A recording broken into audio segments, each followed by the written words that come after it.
Ah,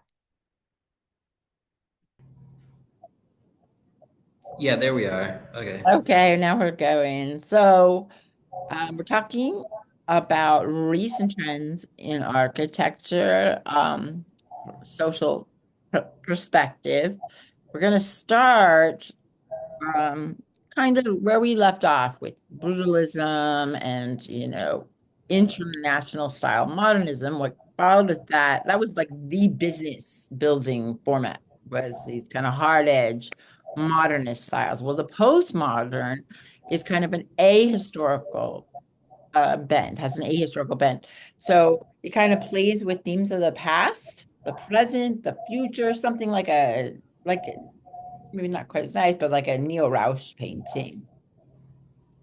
And so this building is just my one example of postmodernism. It's by the English architect Michael Graves, the Humana building.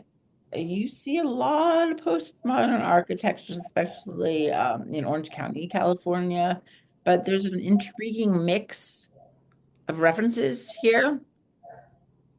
Um, like it can be called like a mix of styles without the meaning. Not like the way Americans and Greeks use Americans and French use Roman and Greek forms to say something about society, about politics. Yeah, I So understand that, like just taking something for the aesthetics and mixing it with other stuff that's also just taken for the aesthetics.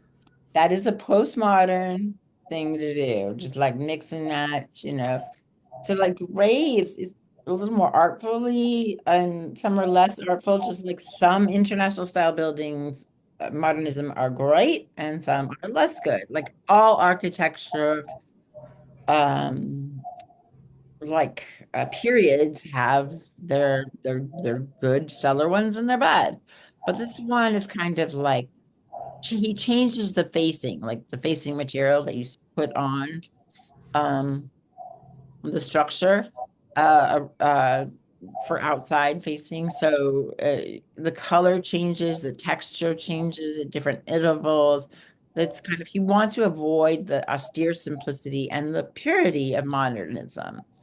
But look what you can see here. There's like that triangular piece, this time in glass, is kind of like a pediment. You have the portico also in glass. Um, and this kind of cutouts of negative space, and then these kind of mimicry of columns. So postmodernism, is known for playfully adopting features of earlier styles. But what do you think of this building, Giovanni?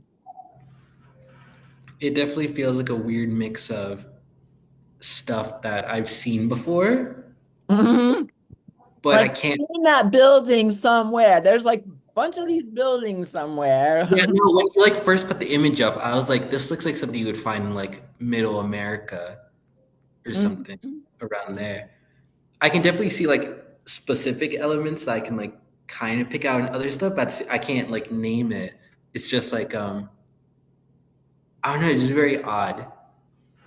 Yeah, it's It odd. exists to me in You don't my find it. Well, yeah, like there's some kind of lack of cohesion there. yeah, Um, that's another bit like the final like the bottom part feels like a different building that connected yeah, to there are columns to a temple, and then it's like goes into like a temple top, and then it's like a marble, and then it's like stone facing, and it's like that is very postmodern office building. So I'm jumping over postmodernism and going to my kind of general thesis about why, and we're going to end with the reasons, but why the buildings of the future will be shaped by you. Um, and basically the power of design. So if you think about it, we are always in or surrounded by architecture. You are around buildings as much as you are around loved ones. So possibilities that are explored in buildings, color, shape, scale, right? What is the scale of a cathedral? Um, versus a cottage, to the human. So also shape, light, mass, location, proportion, how did pieces fit? Um, how do they fit with the environment as well?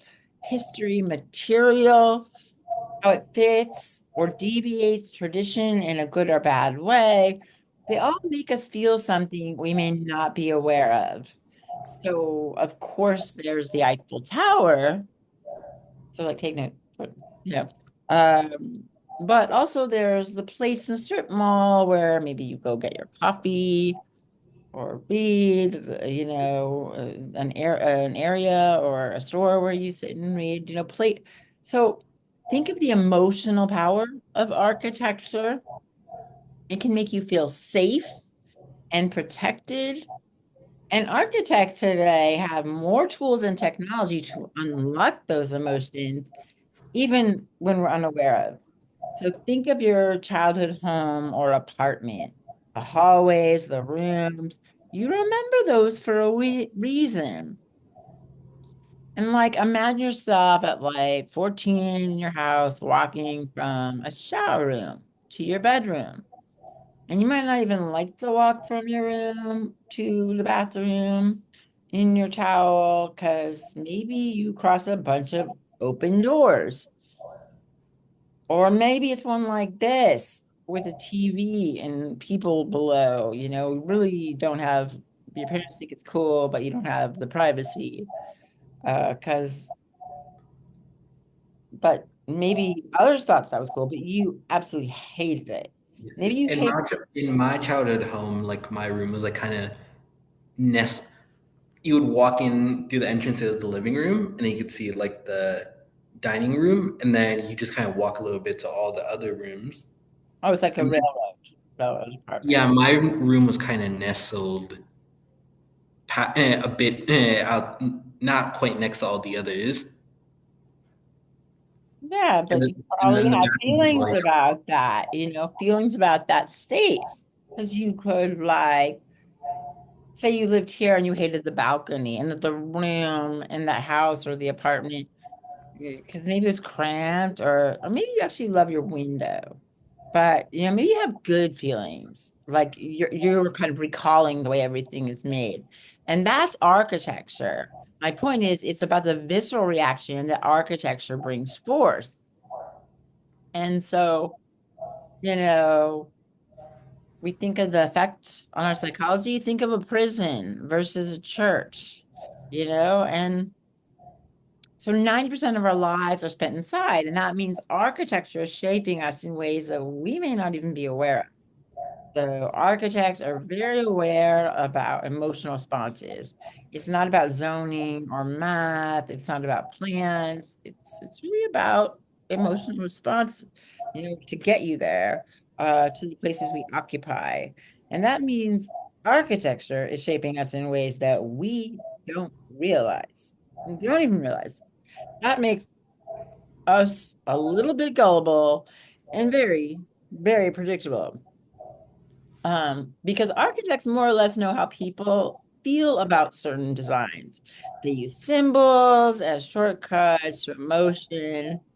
Remember I said about Louis Sullivan. Louis Sullivan is the first skyscrapers in Chicago school. Form follows function. You know, um, that's a an ethos that really contributed to how buildings were built and conceived of for a while. But then other things contribute to how they're built and how they're seen. So it's like, and that means when you look at a building like this, what kind of values do you think of? I mean, architecture very aware. it's like regal, and also you think of like liberty because Yeah, in the US, regal, means like close to like a king. So just not quite move that. that one down, but it's stately. It's stately. Yeah. And what It makes me else? think of like when you think of the white marble, like here in the US, we've come to associate this style with like liberty, democracy, and all. Oh, I love it. power, reason, order, stability, a certain type of democracy. That's great. And We I have we have like a white marble democratic system in this Well, country. this is a Supreme Court, and as we talked about, you weren't on my tour, but there's a reason why Washington, D.C. looks like that. They look like that because they're basing things, and I know that you think that because it's based on a building built 2,500 years ago by the Greeks. And that is the Doric order. And that's a trick. It's a trigger that architects use, and they use it all around Washington, D.C. in a particular way, they to create an emotional connection to the forms that they're building their buildings out of. So what I'm trying to weave in here, emotional connection, um, you know, uh, or Louis Sullivan, how he covered up those steel buildings with terracotta to make forms reminiscent of columns because those are things that people were comfortable with. It took a long time for modern architects to be open about their structures. Um, so, like Sullivan in the early days, had to hide his building to make people comfortable with it. So I'm building that.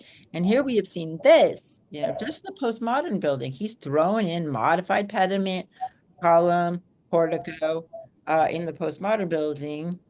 It's kind of that thing, that connection to the Greek or Italian or British or French past and all those varied meanings is predictable. It's a predictable connection that we've been using for 300 years. And this is useful because building things is terrifying, and builders are afraid of innovation. So all these investors and lawyers and engineers and buyers to worry about. I mean, it also mean architecture can fall into the same pattern. Look at all these pediments you see here, and columns. It's really scary to build something. It's so long, it's so complicated. What will investor do? Then selling lawyers get involved. And so you're gonna put all this stuff on the line, and people are gonna think, well, I better make some safe choices and mitigate that risk somehow. One of the first things to go is design and also with budgets. So we get pediments, columns, brick, stones, and gabled roofs like English cottages, bay windows, um, arches, rotundas. Sometimes we get a mansard roof thrown in. So it's visual vocabulary that we all recognize, so we accept it. Over time, it's like trickled down from government buildings to just the apartments and houses that people live in. Yeah, like modified versions of it. It's so true. And that's how buildings like this library in Livingston, New Jersey get built. Architecture, we're going to say, works on a pendulum, I say, from traditional to experimental. Um, and there are going to be two strategies I'm looking at for contemporary libraries. We have this. It's a colonial structure, right? That has what Roman and Greek forms do you notice? Yeah, I can see it. You've got a rotunda at the top. You have metopes here and Doric columns and kind The of a mix with the raised brick and cornice. the mix with the brick and the windows is also very colonial, I feel. Very colonial, yeah. It's really neoclassical slash colonial. It's perfectly polite, but perhaps they could have done better. And we look inside it, you know, does well to speak to children and property values and maybe history, but does this speak to what libraries function as? Like, how are libraries used today? You go in there and you sit and you read or you check out books or you're like with others working. I've seen people do meeting rooms and study. The people who do not have computers, my students, use the computers. Um, I think I volunteered with the homeless population And they go there to get help with how to apply or look into documents for social services. Not just children's story hour. Yeah, I don't I think this library speaks very little to what libraries do today. And because, as I told you, architecture swings on the pendulum, the same year, 2004, as the Livingston Library, another library was completed across the country, but by Rem Koolhaas, who is Dutch, postmodern type thing. It kind of looks like a deconstructed I like international style image. Uh, and kind of more Very, of a yeah, very geo. interesting, like net like design. Yeah, like it's like net-like, and which is probably has to do with the structure of the glass being structural, um, and supportive. It's probably a bit of the support, but it's like a geode, a frozen crystal in the middle of downtown Seattle that twists and torques its way up, a very tall building in glass, a crystal reaching for the sky. Think what we said about using libraries. If this were to address how we were thinking about libraries, what would be inside? You would think that like a lot of like additional services looks very modern, so you would think like nowadays it would be like a big computer lab, maybe like 3D printers you find. Yeah, 'cause so many people don't have access to that. So yeah. And Yeah, also, you would think have you instead heard of of just like a mere library, you would think it's like a hub of culture or a something. hub? I love it. And think of an agora, like it's the center in a Greek polis where people come together and debate. It's like a meeting place. Malls for a long time were like new agoras, lifestyle places. And this very much, has like a lot of new media in the library. There's a lot of um, how we consume media and how we read is changing, and this library kind of speaks to that, you know. Um, and we have that international school, Mies van der Rohe, downtown DC. And there you can use a 3D printer there. You can get your passport there. There's so much offered. There's art exhibits. Um, one is very comfortable, tradition, the other, you don't have to like either, or you could like one or the other, it doesn't matter. But the other on the right takes a leap of faith. And most people don't want to do that with architecture. And so, how is it possible that two buildings, both called libraries, are built in the same year, same country, and look so completely different and serve things in such different ways?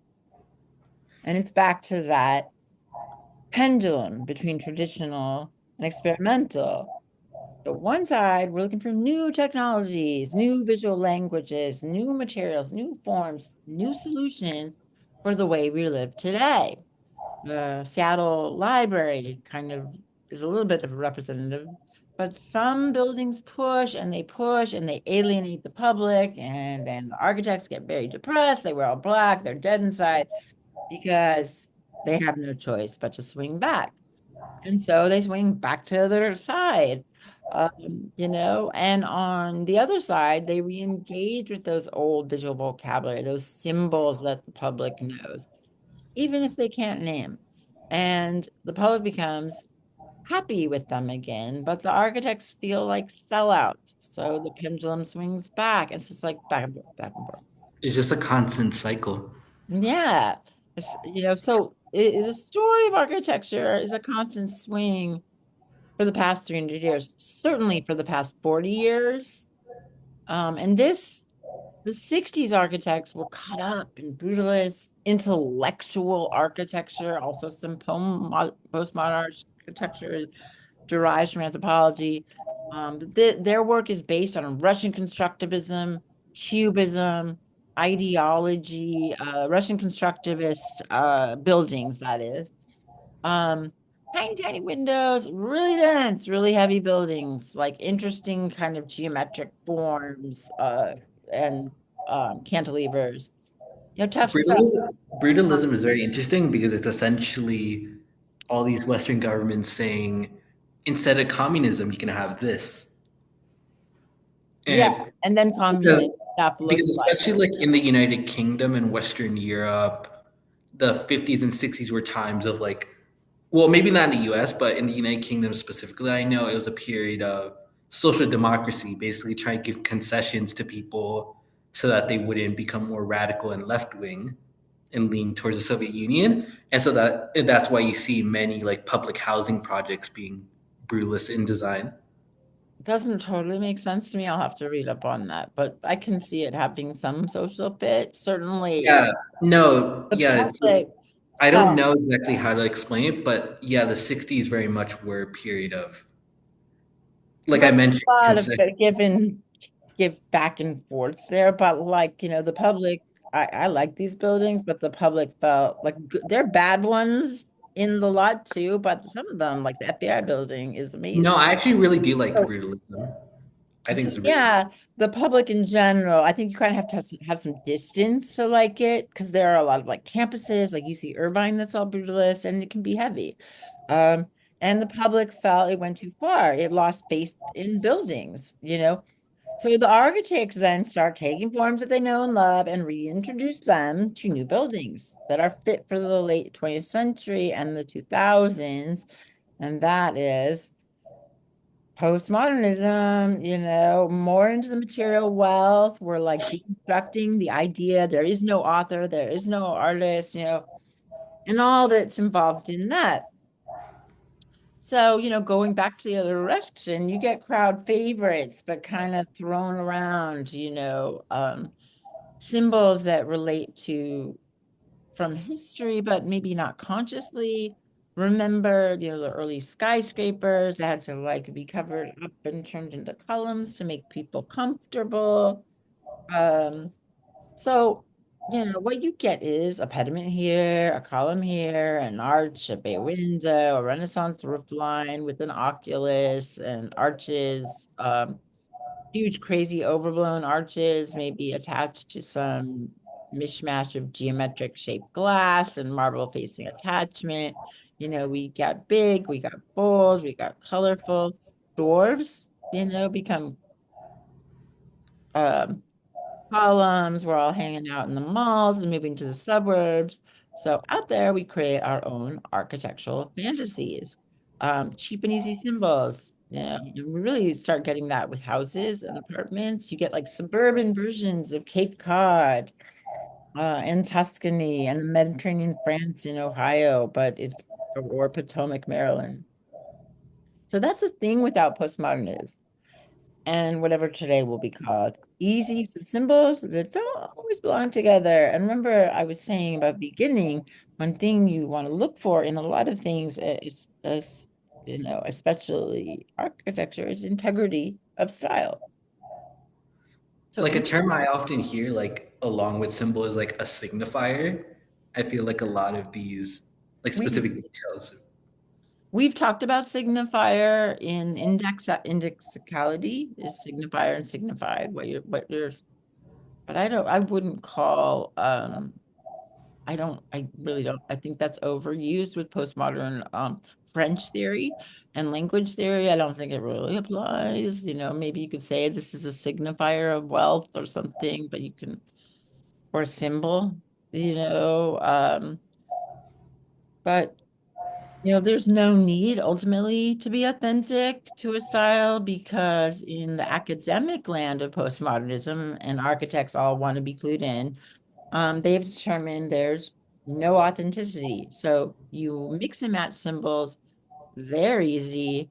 And I'm not against experiments. It's just when Yeah, it's well, I didn't done. think like Yeah, this stuff. I I finished. didn't. It's just when it's done uh against instead of doing real design work in the face of doing real design work. Okay, what were you gonna say? Oh, I didn't quite think like I didn't mean it like this stuff is authentic. I mean it like in our like the eyes of Americans, there's just like the simple. It signifies like, oh, you're middle class. You live in like this nice suburb. or it makes you think of You're like a big idea welcome. of other Well, we countries? can unpack that a little bit because we're packing it up and finding affordability in the exurbs. That's like beyond even the suburbs, the longer commute where you can build some kind of off-brand mansion.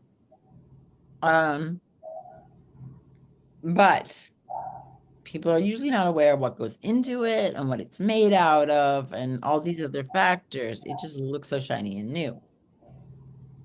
Yeah. So the term McMansion is not new. It's like loosely defined as a massive home lacking architectural integrity and built with low quality materials. Like, sometimes it'll be like in the front, there'll be like nice siding, but it's all siding. It's not like built with stone, right? And in the back, there's like vinyl siding and like cheaper windows.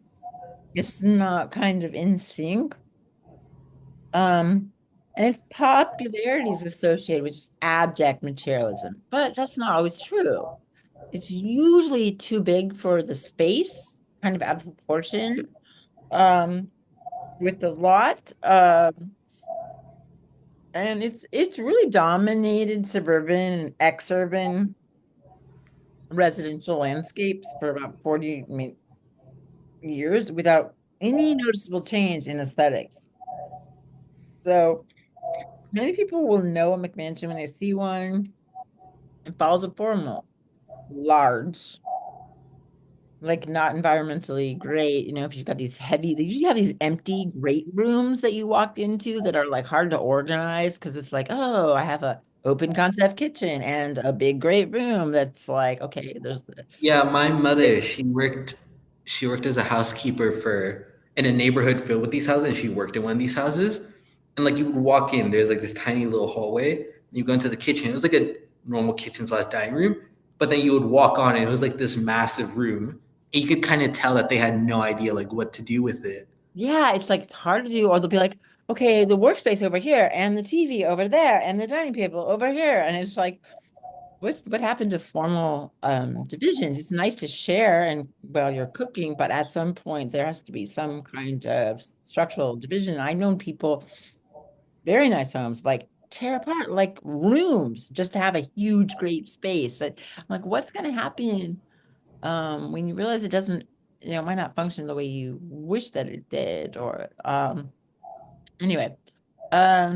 So the typical it's kind of architecturally sloppy and often it doesn't fit the slot. So like a lot of random historical forms squished together, but it uses visual vocabulary that make people feel comfortable. They look at it and they're like, oh yeah, it's got a bay window. It's got okay, all right. It's got a turret. This is what you'd have in a castle. Why can't I have my own turret? Victorian houses have turrets too. Um, it's got like a almost a back and balcony there, but it just they like, I got that, I want that, I got it. Um, and how McMansion's characteristics, know it and be able to distinguish it. Because really what these places, these like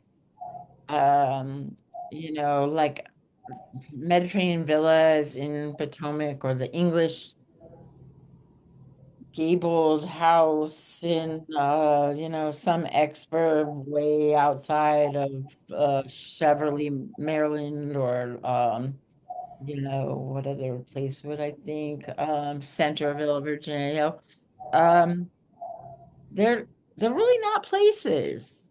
They're like memories of a place, like an amalgamation of what it might be like to be in Tuscany, but really not that. And it's very interesting. I was reading this article in the New York Times about LA, where, the area that I'm from, and it has, people have big hedges for privacy and also signals well. But it was so funny. This one was like, well, I'm Aix-en-Provence, a part of France, meets Beverly Hills. And I was like, okay. And also, the article was a story about their hedges, which were for privacy. But they all had their picture in the New York Times. They were all like posing. And so it was so funny. So I think people dream up their lifestyle and good for them. They make it happen. I guess, but sometimes it's with little effect, the environment, these big hedges they were talking about. And we're not native and we're big water suckers in an area that is in a drought. And it's like, oh, I guess you can pay to not be in a drought. So, like I said, these places are memories of places. It's not like real, but they are their memories, what they think. Yeah, Um, it's an approximation of like Approximation, and sometimes it's so far away. Like I love hearing people say they decorate in south of south of France.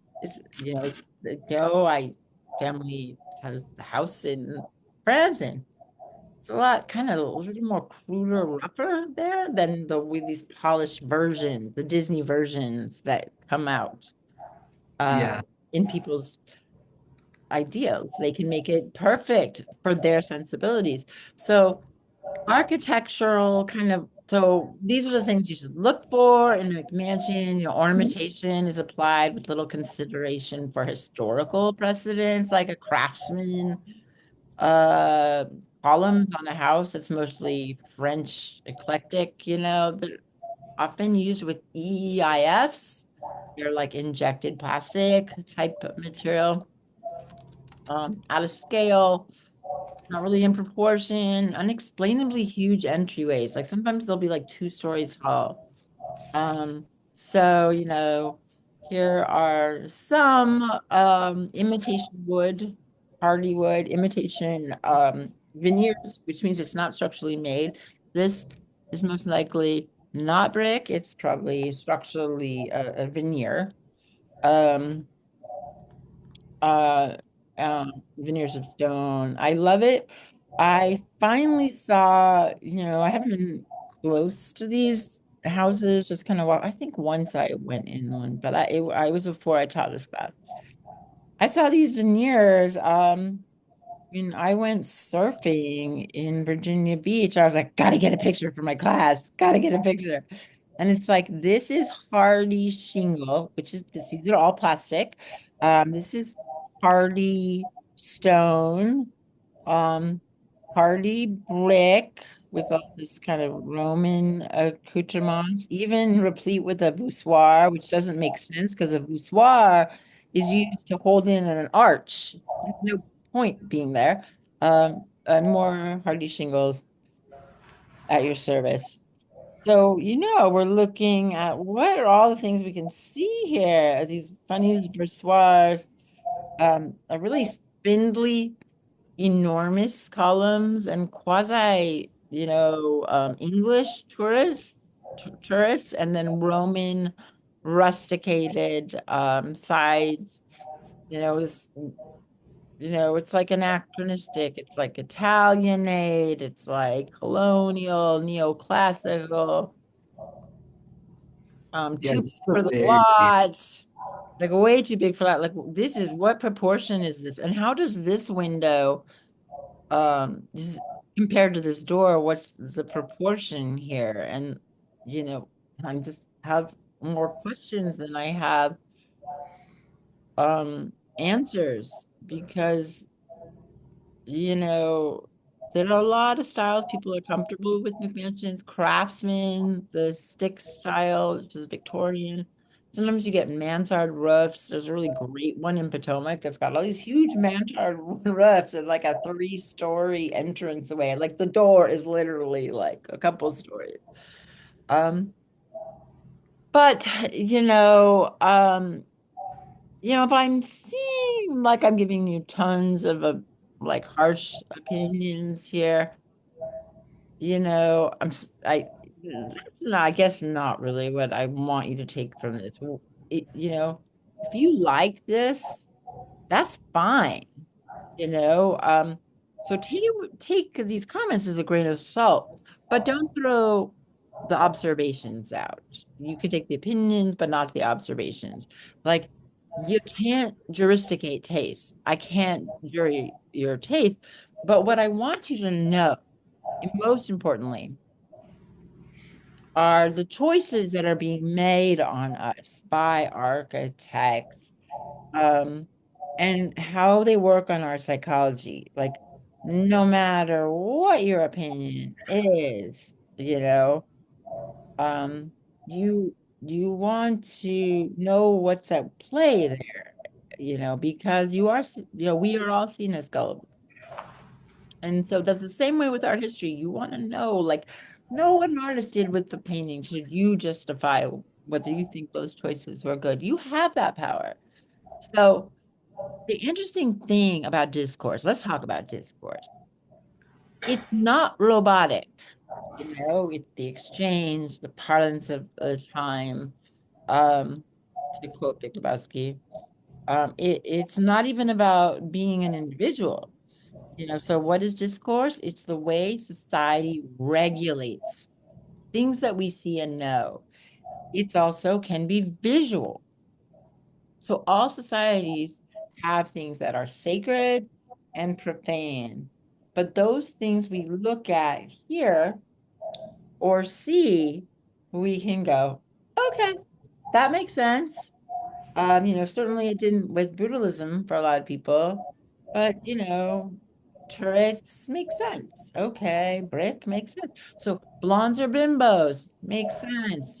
Some sociology textbook that has an image of a black game banger.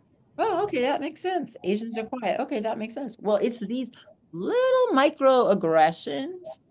All cultures have this. So because we're given these narratives, and we don't question and that we don't question, these get reinforced in little microaggressions and the things accumulate. When And last year I had a friend from Myanmar, Mhm. and do you know about the Rohingya of Myanmar? Yes, yes. Are we going And off on the Rohingya? Because we can wait till the end. oh And no, I just like a quick mention because you're relate. talking about that. Okay, I was okay. talking with him, and he mentioned, yeah, they aren't Burmese, they aren't citizens, they're just kind of travelers within the country. I found that That's very odd. discourse. That is a discourse. That's like people accept that. And so when you start to challenge that, that is discord. Actually, when people accept these norms, that's one thing. But when you challenge it, it's discourse. So that's all we're doing here.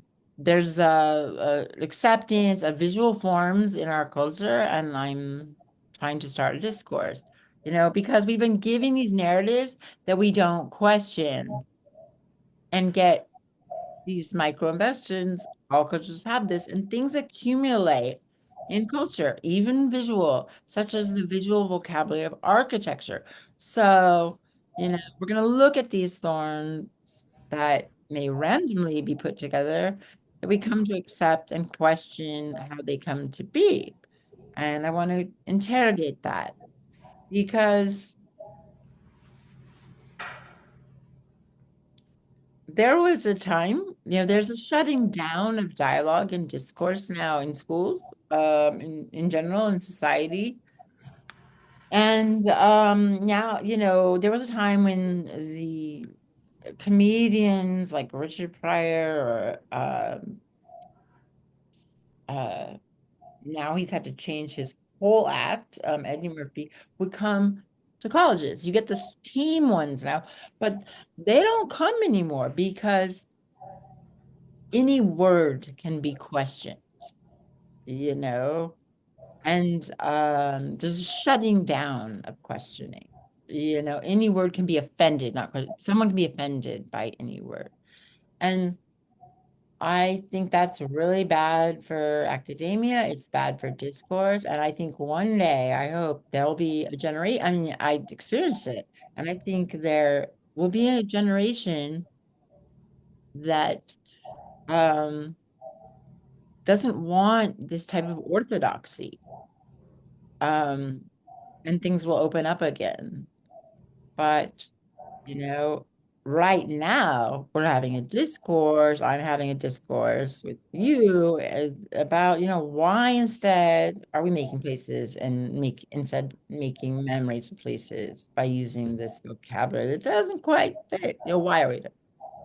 Because look at this house. I think this is in Potomac. It's like this isn't Tuscany. Part of it, those are Tuscan columns that look about half the size that they should be. The house is out of proportion. This isn't France. This has the big stonework of a French estate, farmhouse, or ancient Rome, or Greece with the gables that could also be English gables. What's up? Look at that. Look at that window in the center. Like, and start questioning what we're seeing here. Why are the back doors being used for front door? Why are there a bunch of back doors there? Wait. And it has those hipped gabled roof like country English cottage cottages. You know, And then this huge Tuscan column that's like out of proportion, making no sense. And then suddenly it turns into an abrupt, huge driveway. So again, what we're talking about is architecture is psychological. The builder, maybe the buyers were like, we want X. And they're like, okay, they're like, we want this and this and this thrown in there, and what the architect put was a little too much or too inaccessible to them, so he throws in those forms and gets their okay because that he knows that he should use forms or she should forms they're familiar with, whether the forms go together or not, whether it fits a lot, with etc. Um, So this is a strain of postmodernism that is referred to as traditional postmodernism and that. So I just wanted to bring up one. There are traditional houses like that traditional postmodern house, traditional McMansion. There actually are great new traditional houses that are made. Kind of, and really some of the things that you can define by them is, I mean, this looks like a craftsman, and down here looks like a pseudo craftsman English style, is that they align well with the historical society style. It can be neoclassicism to modernism, Victorian, anything in between. And they're designed by actual architects. Sometimes these are designed by websites. And they're made with real materials, very few materials. They don't have cladding or veneers. The windows tend to make more sense. Like, look at what's happening down here with those windows. So, and another final thing that this should be really emphasized, a new traditional mansion, whatever style, I had so many more to show you, but so little time. It carefully considers its environment. It's built to accentuate rather than dominate. Oh, one random thing about the McMansion. I find that it's funny. It was built in 2006. I associate like in my head McMansions a lot with like that pre 2008 boom where like everybody would want to like show off Well, they're wealth. still being made, and more to the point, others are similar. Look at this. This has the craftsman prairie style aesthetic of ribbon windows, like Soji screens. They're that authentic that they're going back to the influences that influence the prairie style and the craftsman houses. And Frank Lloyd Wright. Um, and it fits on the lot. This one feels the lot. This is probably the street right here. Yeah. Um, so now we're gonna look at McMansions, right? So the term McMansion is not new. Low quality materials, popularity associated with materialism, but that doesn't mean you are materialistic if that's what you like. Just consider the environmental impact of those huge great rooms that you have to heat and air conditioner.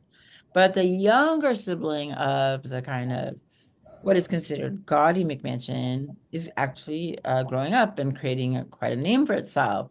So I think what you're thinking of, yeah, it kind of died out. McMansions, although they're still around, but McMansions really borrowed from forms of traditional architecture, Georgian estates, Mediterranean villas, until about 2007, just around when you're noticing it. But in the last 10 years, and maybe even more, these has changed. McMansions are now being um, constructed in architectural styles from the 20th century, specifically modernism, international style, like we've been talking about, mid-century modernism, etc. So we're witnessing the birth and the proliferation of the modernist McMansion called Mcmodern. And you've probably seen it everywhere, like hip mass apartment buildings My with apartment building that like the complex I live on is built like this with this aesthetic.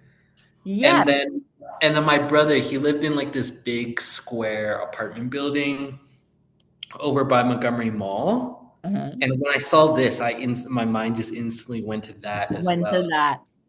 And I mean, it's really kind of interesting what like when I take it about apart, like the hip, I call them luxury apartment buildings, with amenities, in um DC. But you've got the McMansion big in like the 90s and the 2000. This is the new trend. And it's the revival of modern architecture over the last decade, like fancy new modern mansions or whatever. There are some really good examples, but it's kind of like it's brought to life this architect type. It's like the millennials answer. Of course, I get lost in between to the baby boomers' indulgent, inefficient, architecturally mishandled McMansion design. Of course, that's just their opinions. And where a McMansion can be characterized as cheaply made, the McModern follows suit, really constructed with chintzy materials. And we are being duped. So, um, look at how it takes over the lot. Look at how like these it's got a little nod off to ribbon windows, but the windows are all sorts of random. Look what it's like a trapezoid, just random shapes and places. There's an obsession in this style with glass. There needs to be glass absolutely everywhere. Yeah, I haven't seen enough glass. Glass is very expensive. I haven't seen a lot of glass. Was kind of indulgent, inefficient, architecturally botched nature of McMansion that lies beneath the surface of every sleek McModern or sleek-ish. Um, so in the eyes of, say, McModern builders, modern architecture is perceived by potential buyers as culturally significant, like a highbrow form of architecture revered by the educated and like glossy magazines and advertisements. There are a lot of desert modernism houses in my neighborhood, and I see people do in my where I grew up doing these like car commercials in front of them. So, but they're authentic, but still there's like a cachet that people want. Just like someone wants a Tuscan villa, there's a certain cachet. Um, but I don't want to insist that everybody that goes for these houses, uh, you know, really buys into that, but we should also kind of think about what we're buying and what's being played on us. So it's kind of they don't want to be international style, but to see something only for its superficial attributes or financial potential and execute it really carelessly is perhaps the most Mick thing anyone can do. Oh, usually have an attached, look, it's like a really high entrance. I'm not showing all my big entranceway, like two-story entranceways are like I threw away the pictures, but that's a part of these McModerns and McMansions.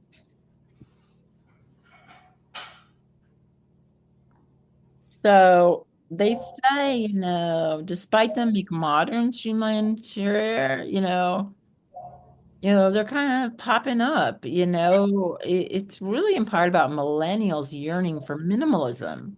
Like the result is you get these kind of boxy shaped, with a sleek design that's kind of popping up in rapidly gentrifying neighborhoods, especially around tech cities, some places in DC and Northern Virginia. But the thing that is really interesting is that McModerns are constructed by home building companies instead of individual builders and not architects Yeah, who, it's firms that assemble the plans for these. yeah, so it's often websites. So I've seen one building a couple different times. Um, so they take inspiration from modern architecture and create mass-produced homes around, and with an emphasis on, yes, vertical and horizontal lines, a surplus of natural light, a clean aesthetic. I mean, but there was all sorts of things before that too. McCraftsman, McPrairie, now the McModern. And I think a lot had to do with IKEA, for the millennials. And not this like wonderful like appreciation, but like IKEA. I think these are like the IKEA aesthetics. For like what? Yeah, I feel like this is like IKEA, and then like the McMansion is Pier One Imports. Or yeah, I mean, it's hard to know, but they definitely feel like designed by a website. There's a consumerism aspect, and Amazon, developed plan. Um, Like tech entrepreneur or like yeah, and that's incoming part of thing. it. It's really strongly tied to the relentless pursuit of minimalism, kind of the iPod age, the IKEA booms in the mid 2000s. We've got to, think about this. It's sort of interesting how the technological development of the 21st century changed architecture, and people kind of looking for something minimal. Of course, look at this is so typical. Like, what's up with these windows? Like, at least the last one we had ribbon windows, but it's like, oop, boop, boop, boop, boop, boop. They're all over the place. Yeah, there's no rhyme or reason. Okay, so looking at this, we've seen this before. This is how you would determine just a general McModern. Wait, let me put on my thing. You guys looks very professional. Okay.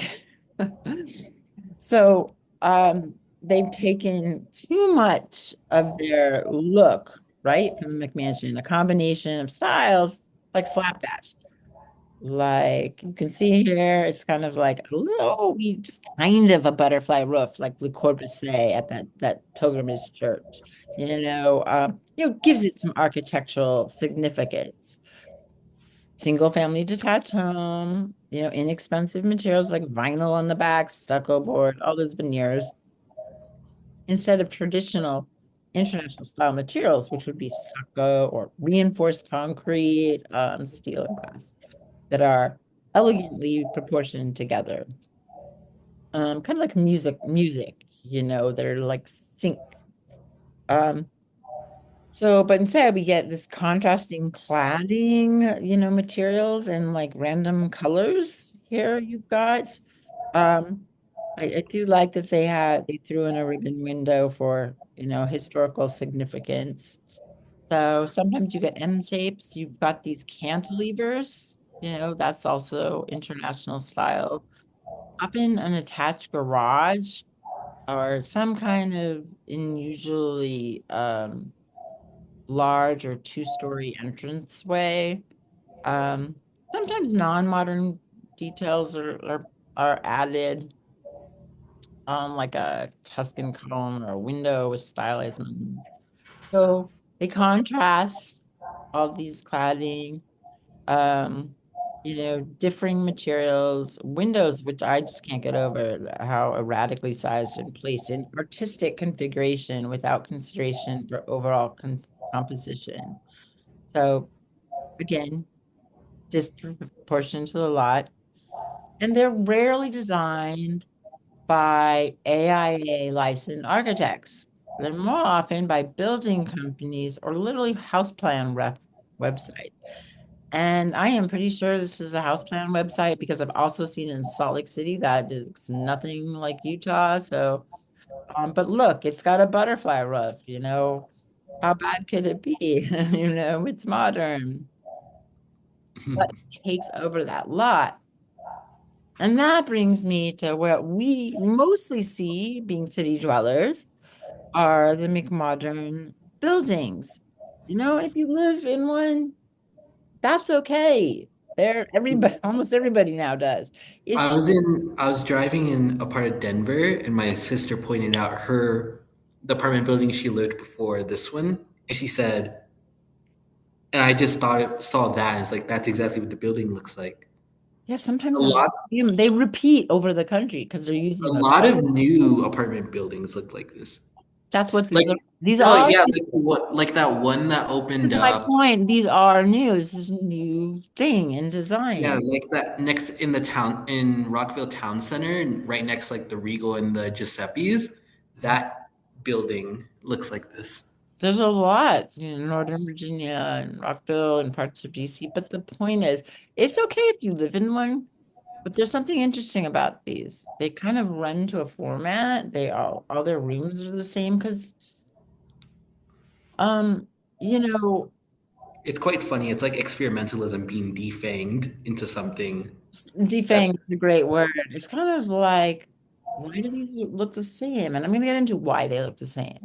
The bland, boxy apartment boom is a design issue, and it's a housing policy problem.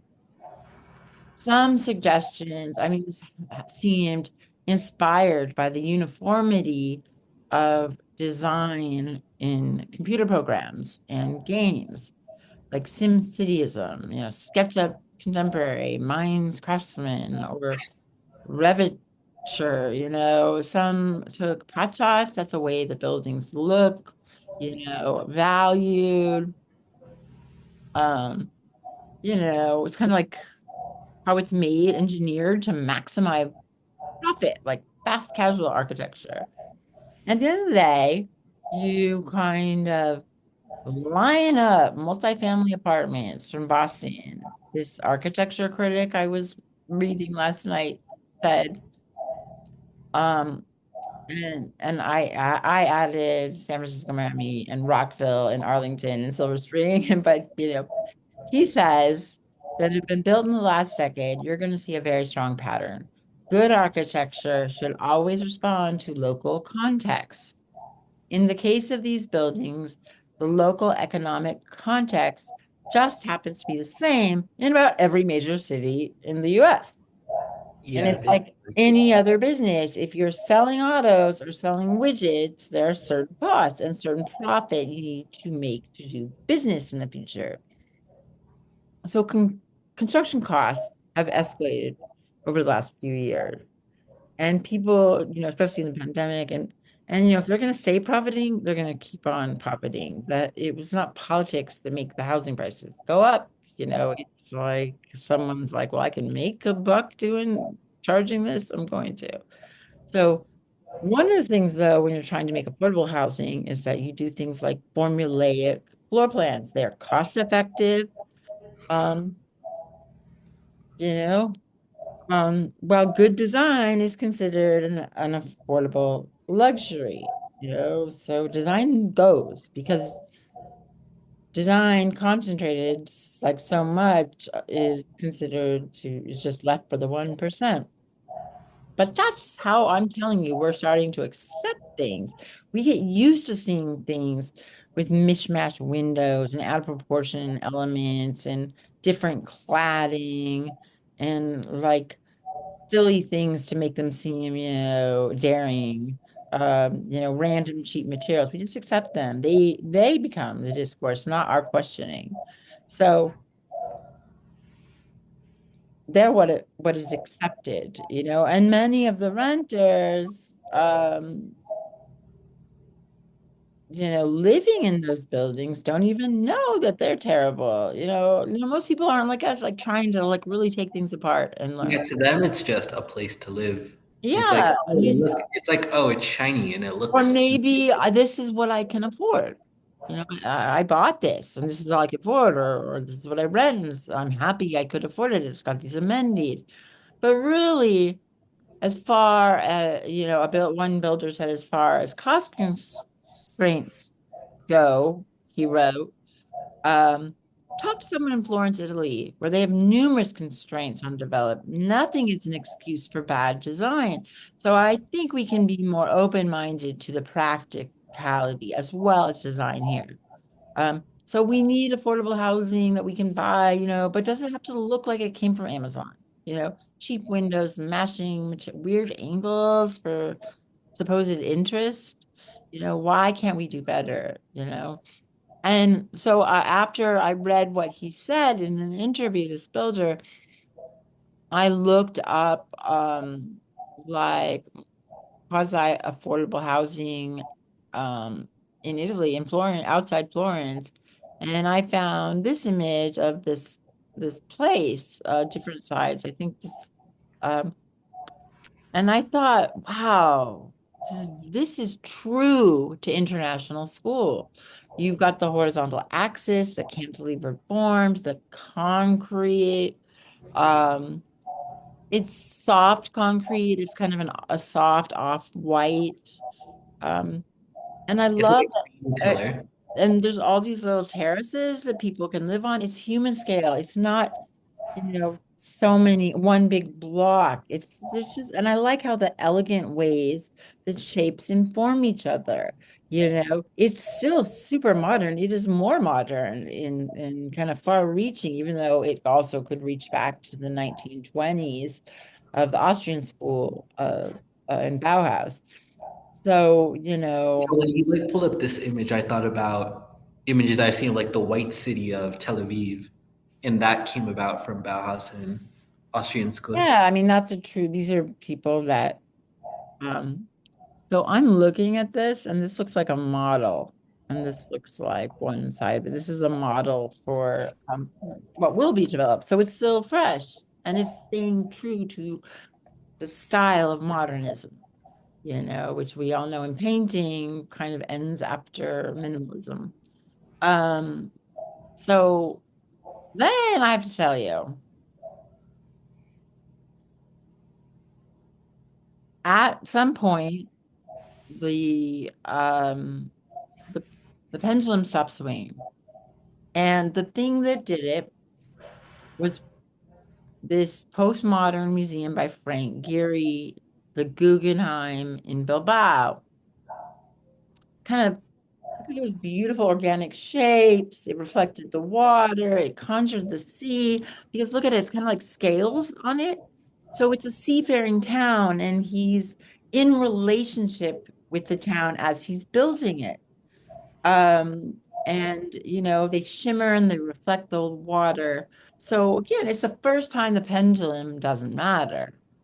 Tourism increased by 270%. People are flying in to look at these beautiful organic forms. So how did these whirling forms come to mean culture and tourism? Well, the date that it was done was at the beginning of the internet age. So a picture of a building was something no longer just done in a book you closed on architecture. It's like instead it was like living, breathing. Suddenly, like a selfie next to a museum would have weight. I mean, next to the building would have weight.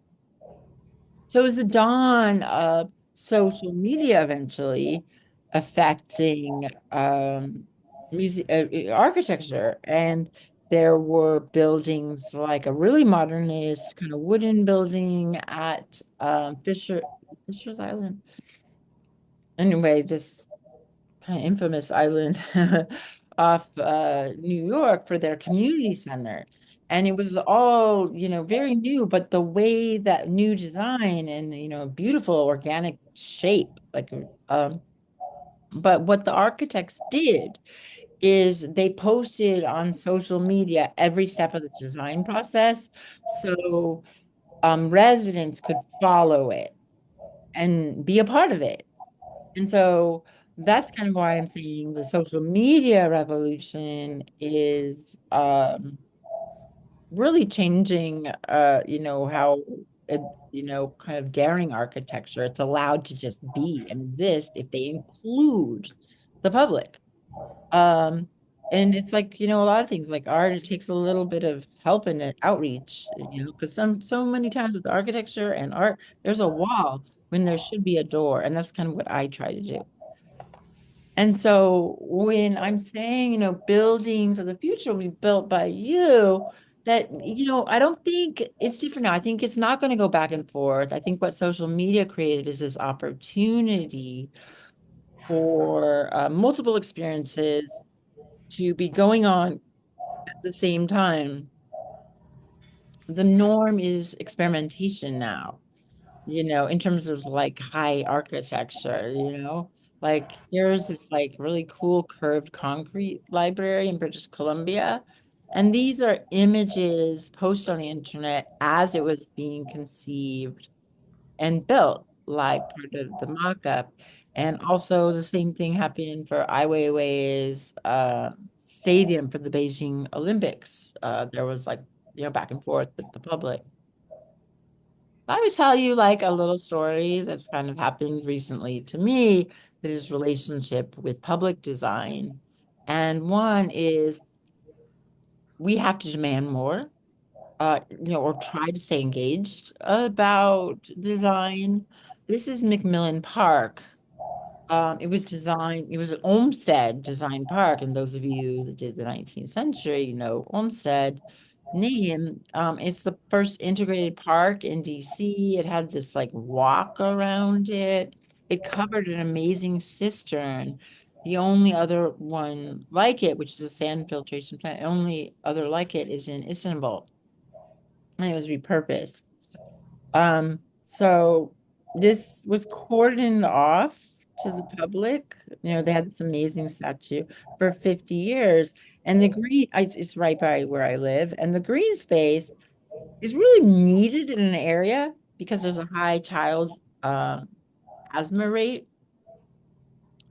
So underneath an enchanting world, kind of awaits you down there. There used to be like a door in the fence and I could like kind of an opening and I'd come in and, like plan art projects and just it awaited for artists to do installations at amazing acoustics, like really good for opera.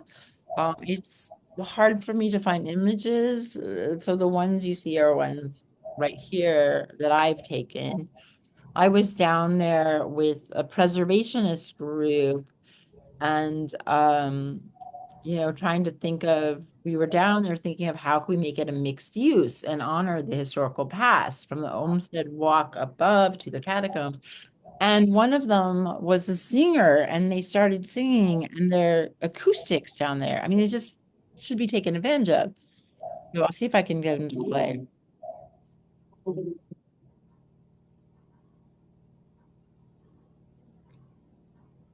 can't really hear anything.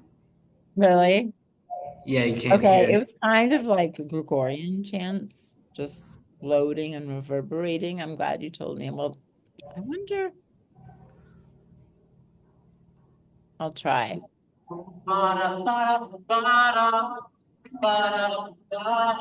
No?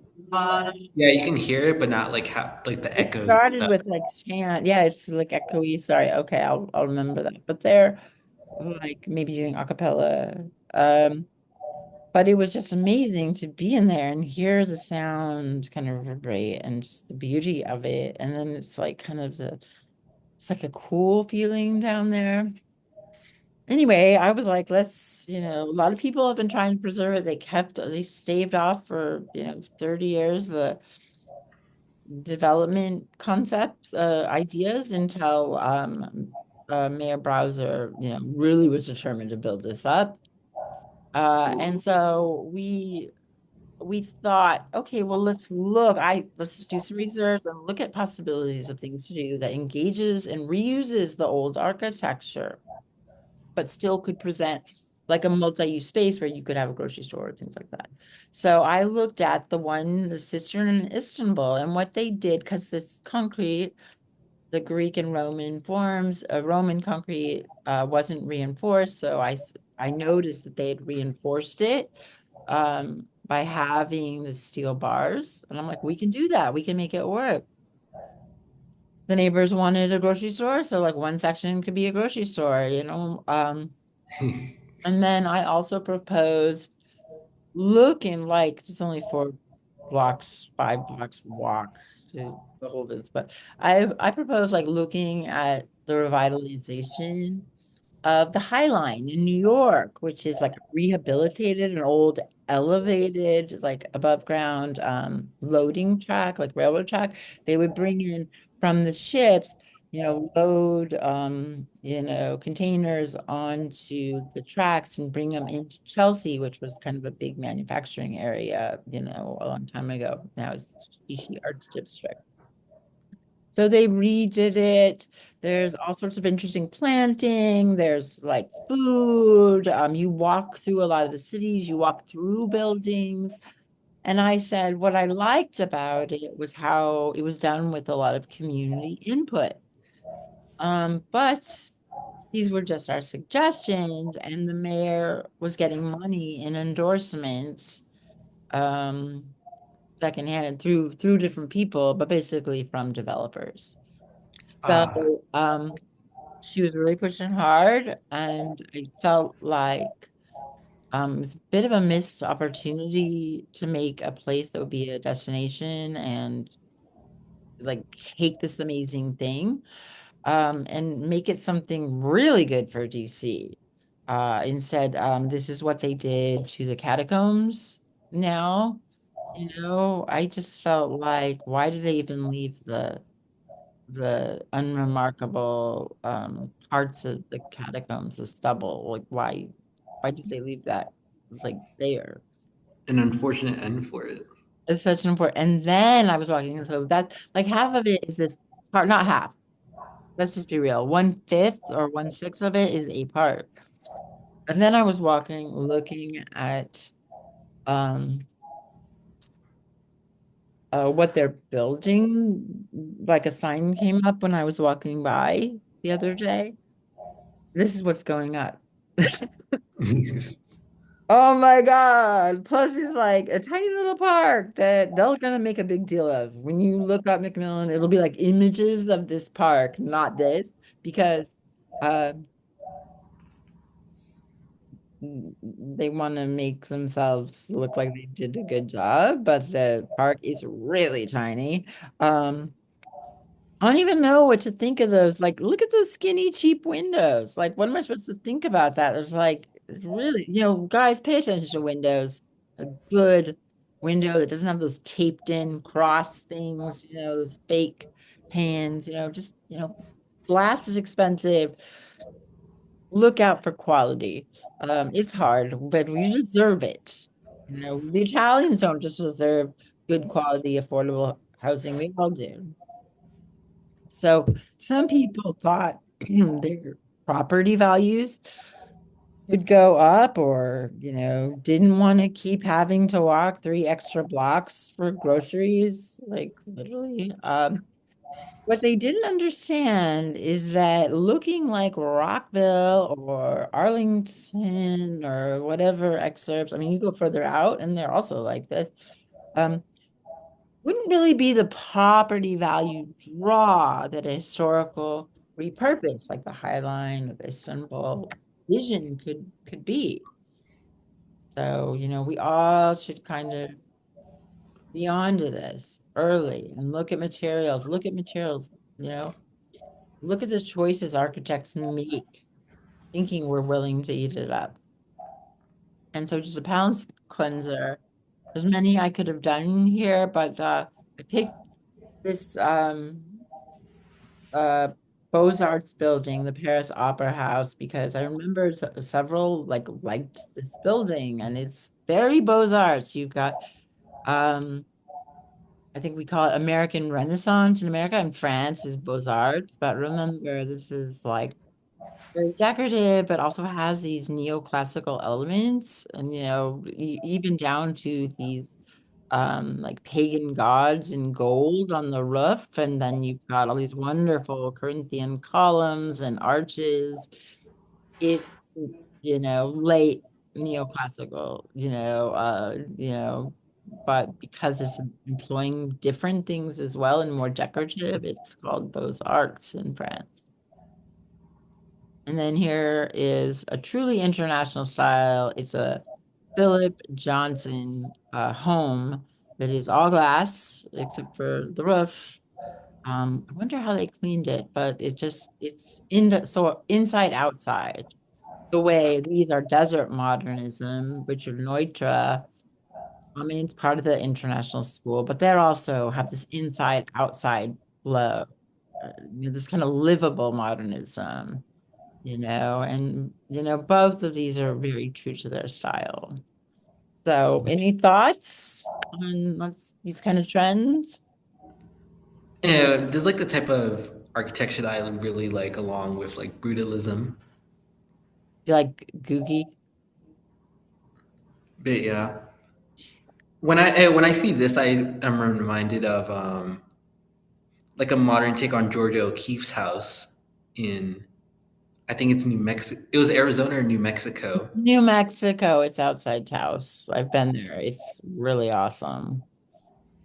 Her kitchen is, yeah, it's right at the same period. You understand exactly what you're talking about. So I like these too. These are like positives, the way they were built and made. And this obviously was, and it's not, a house to be good doesn't have to be huge. I You forgot his name, but what is the name of the artist that has like that slightly like surreal photographic type art? We were talking about it last class. Like he did one of like jumping into the pool. Oh, Hockney. Yeah. Yeah, I'm reminded of when I see this architecture, I also think of his Look art. up Hockney pool paintings and you will see classic desert modernism, a lot of which was torn down in the 80s to make it look like Connecticut, but the ones that are still around are pretty coveted. Anyway, Giovanni, thank you so much. We got through a lot and I'm grateful to you. I'm gonna stop the recording and ask you a question. I hope all of you have a favorite style and are just looking around at choices that these building firms are making when we least expect it.